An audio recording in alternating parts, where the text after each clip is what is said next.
20% ya maji yanayozalishwa. Tutatoa mfano wa mradi wa maji Same Mwanga Korogwe wenye thamani ya takribani bilioni 400. Mradi huu umebainika kuongoza kwa kiwango cha upotevu wa maji. Upotevu wake wa maji ni 70%, hali inayoibua mashaka makubwa juu ya ubora wa mradi huo. Itakumbukwa kwamba mradi huu ulizinduliwa mwaka jana tu na Rais Samia Machi 2025. Licha ya kusuasua kwa muda mrefu, ni mradi ambao umekuwa ukifanyia kazi tangia mwaka 2014 na ni mradi ambao ulisubiriwa sana na wananchi wa wilaya hizi, wilaya za Same, Mwanga na Korogwe. Lakini ndani ya mwaka huo mmoja tunaona kwamba badala ya maji kufikia wananchi, 70% ya maji yote yanapotelea njiani na hayafikii ule mradi wa mwisho, maji ambayo yanahitajika sana kwa wananchi wa maeneo hayo. Mamlaka nyingine zenye upotevu mkubwa wa maji ni Dar es Salaam 53%, Morogoro 50%, Arusha 47%, Mwanza na Mbeya 45%, Tukuyu 42% na Lindi 39%.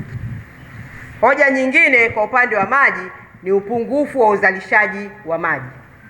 CAG amebainisha kuwa kuna upungufu wa maji wa mita za ujazo 582,612 kwa siku katika mamlaka mbalimbali za maji. Baadhi ya mamlaka zenye upungufu mkubwa wa maji ni Bariadi, ina upungufu wa maji kwa 85%, Makambako 78%, Babati 62%, Ngara 60%, Songea 59% na Mtumbo 58%, pamoja Masasi na Chingwea 54%.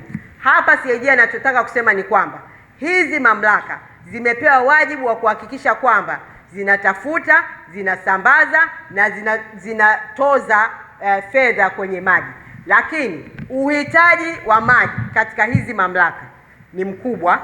Wao wanazalisha kiasi kidogo sana kulinganisha na uhitaji halisi wa maji katika maeneo yao. Kwa hiyo kwa kuanza tu, ina maana hizi mamlaka zina kiasi cha maji pungufu ukilinganisha na mahitaji ya watu wake zinaosimamia.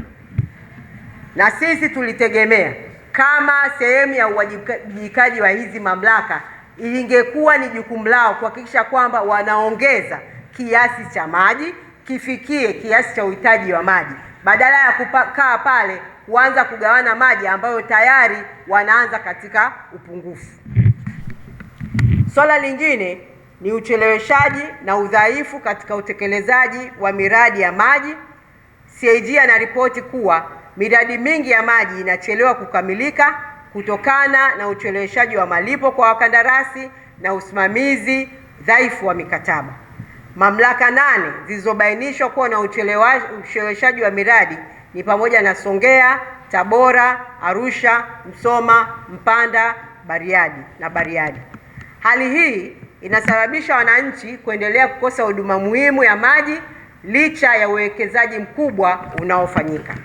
Aidha, katika uchambuzi wetu wa ripoti ya CAG 2024-2025 inaonyesha kuwa changamoto hizi ni matokeo ya udhaifu mkubwa wa kiusimamizi, upangaji mbovu wa miradi na ukosefu wa uwajibikaji katika mamlaka za maji nchini.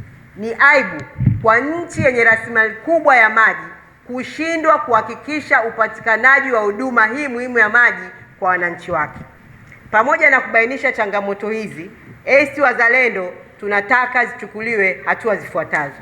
Kwanza, serikali itenge bajeti ya kutosha, angalau shilingi trilioni 10 ndani ya miaka mitano, wastani wa trilioni 2 kila mwaka, kwa ajili ya kuimarisha miundombinu ya maji safi na maji taka nchini. Pili, mamlaka za maji ziboreshe haraka miundombinu yake ili kudhibiti upotevu wa maji unaosababisha hasara kubwa kwa taifa. Tatu, uwajibikaji wa viongozi na watendaji katika sekta ya maji uimarishwe, hasa kwa miradi yenye ubadhirifu na utendaji duni. 4, serikali iachane na dhamira ya kuingiza sekta binafsi katika huduma za maji, kwani maji ni huduma ya msingi na si bidhaa ya kibiashara. Tumesikia serikali ikisema inataka kubinafsisha sekta ya maji. tunaiambia kwamba maji sio bidhaa ya kuuzwa. Maji ni huduma ya msingi ambayo serikali inatakiwa kuwajibika na kuhakikisha wananchi wake wanayapata kwa wakati na yakiwa safi na salama. Na mwisho, wananchi washirikishwe kikamilifu katika ufuatiliaji wa miradi ya maji na uwajibikaji wa mamlaka husika. ACT Wazalendo hatutokubali kuona wananchi wakiendelea kuteseka kwa kukosa maji safi na salama wakati rasilimali hii ipo ya kutosha. Tutazidi kusimama kidete kuhakikisha haki ya msingi ya maji inapatikana kwa kila Mtanzania. Hoja yetu ya mwisho na ya 10 ni madai ya bilioni 279.08 ya watumishi wa umma yaliyopuuzwa na pensheni za wastaafu. Uchambuzi wetu wa ripoti ya CAG ya mwaka 2024-2025 umeonyesha kuwa serikali inaendelea kukalia fedha halali za watumishi wa umma ambapo ni jumla ya shilingi bilioni 279.08. Fedha hizi ambazo ni stahiki mbalimbali hazijalipwa katika taasisi 182. Fedha hizi ni haki ya msingi za watumishi zinazotokana na malimbikizo ya mishahara, kupandishwa madaraja, posho na mafao mengine ya kisheria. CAG anabainisha kuwa mamlaka za serikali za mitaa pamoja na serikali kuu zimekuwa zikizuia malipo halali ya watumishi ikiwemo malimbikizo ya mishahara, stahiki za waliopandishwa cheo, mafao ya wastaafu na posho mbalimbali zikiwemo likizo, kujikimu, safari na uhamisho. Kati ya fedha hizi, shilingi bilioni 207.96 zimekaa bila kulipwa kwa zaidi ya mwaka mmoja. Hali hii inaonyesha uzembe na ukosefu wa uwajibikaji katika kusimamia haki za watumishi. Kwa zaidi ya miaka mitano, ripoti ya CAG zinaonyesha wafanyakazi wakiendelea kudai kuanzia shilingi bilioni 299.3 mwaka 2023-2024 hadi bilioni 279.08 mwaka 2024-2025. Kiasi kilicholipwa kwa watumishi ni wastani wa bilioni 20 tu. Serikali ya CCM inaendelea kutojali haki stahiki, maslahi ya watumishi wa umma, hasa wale wa ngazi wa chini. Wakati watumishi wa kawaida wakihangaika kufuatilia malipo yao bila majibu, viongozi wa juu wakiwemo rais, mawaziri, wabunge, makatibu wakuu, wakurugenzi wakuu wa mashirika wanaendelea kujipendelea kupitia posho na marupurupu mbalimbali. Hii inaonyesha wazi kuwepo kwa mfumo usiokuwa na usawa unaowapa kipaumbele wachache huku wengi wakitelekezwa. Kutolipwa kwa stahiki hizi ni kinyume za kanuni za utumishi wa umma ambazo zinaelekeza wazi kuwa mtumishi anayepandishwa cheo, kuhamishwa au kuteuliwa katika nafasi ya juu anapaswa kulipwa haki zake zote kwa wakati.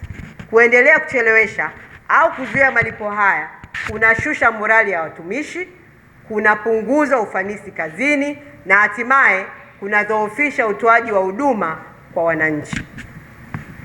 ACT Wazalendo tunaona kuwa serikali imeendelea kuwatupa na kuwapuuza wafanyakazi wake. Tunaitaka serikali kuchukua hatua zifuatazo. Mosi, tunataka serikali iwaheshimu watumishi na wastaafu kwa kuwatendea haki, iwalipe malimbikizo yao na stahiki zao zote kwa wakati na ipeleke fedha za watumishi zinazokwenda kwenye mifuko ya hifadhi ya jamii haraka. Pili, tunataka wafanyakazi watumie vyama vya wafanyakazi kudai haki zao. Wasikubali kuachia hivi vyama ambavyo vilitakiwa viwe vinafanya kazi ya kutetea haki na maslahi yao vitafune fedha zao huku vikifumbia macho kusiginwa kwa haki zao. Haki za wafanyakazi. Wafanyakazi, msikubali vyama vyenu kuwa vijiwe vya machawa. Hizi changamoto zote tunazozielezea hapa, vyama vya wafanyakazi vilitakiwa viwe mstari wa mbele kuziongelea, kuzisemea na kupata masuluhisho ya kudumu. Tunataka vyama vya wafanyakazi vifanye wajibu wao msingi badala ya kujifanya kwamba wao ni machawa na wasemaji wa serikali zaidi kuliko ya wafanyakazi waliowaajiri katika sekta mbalimbali.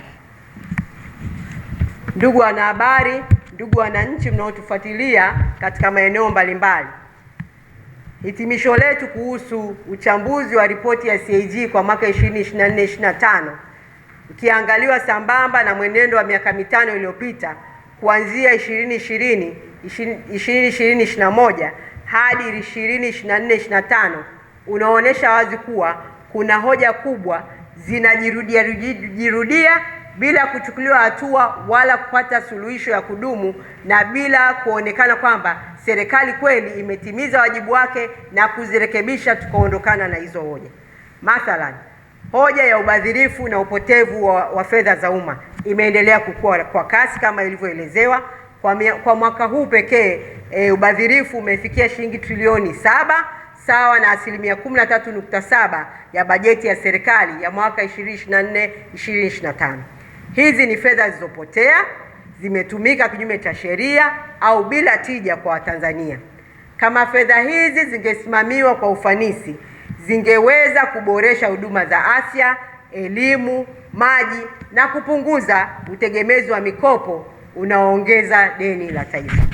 Vile vile, miaka yote kumekuwepo na hoja za miradi ya maendeleo kusuasua, kuchelewa au kutelekezwa. Mwaka huu pekee miradi 223 yenye thamani ya trilioni 1.49 imesuasua. Hakuna sababu ya msingi kwa taifa kuendelea kukopa fedha nyingi kwa ajili ya maendeleo, halafu miradi hiyo hiyo inasimama au kukwama bila uwajibikaji. Aidha, hoja za udhaifu katika sekta nyeti zimeendelea kujirudia. Katika sekta za afya, upungufu wa dawa kupitia MSD umeendelea licha ya madeni makubwa ya serikali na uzembe wa usimamizi. Katika sekta ya maji, mabilioni ya fedha yanapotea kutokana na upotevu wa maji na huku wananchi wakikosa huduma. Na tumeona pia katika sekta ya nishati, kushindwa kuwekeza kwenye gesi kunaendelea kuwaumiza wananchi kupitia gharama kubwa za mafuta ya nishati. Kadhalika, kuna mwendelezo wa kupuuzwa kwa haki za watumishi wa umma ambao mamia ya mabilioni stahiki hazijalipwa, huku mfumo wa mikopo ya 10% ukiendelea kuwa chanzo cha ubadhirifu na upendeleo bila kuwafikia walengwa ambao ni vijana, wanawake na watu wenye ulemavu. Majawabu tunayoyapata katika maeneo yote ni yale yale. Fedha za Watanzania zinaendelea kupotea, mifumo ya usimamizi imelegea, hakuna uwajibikaji wa kweli kwa wanaohusika. Hii inaonyesha wazi kuwa tatizo hili si tukio la bahati mbaya, bali ni tatizo la kimfumo linaloendeshwa na serikali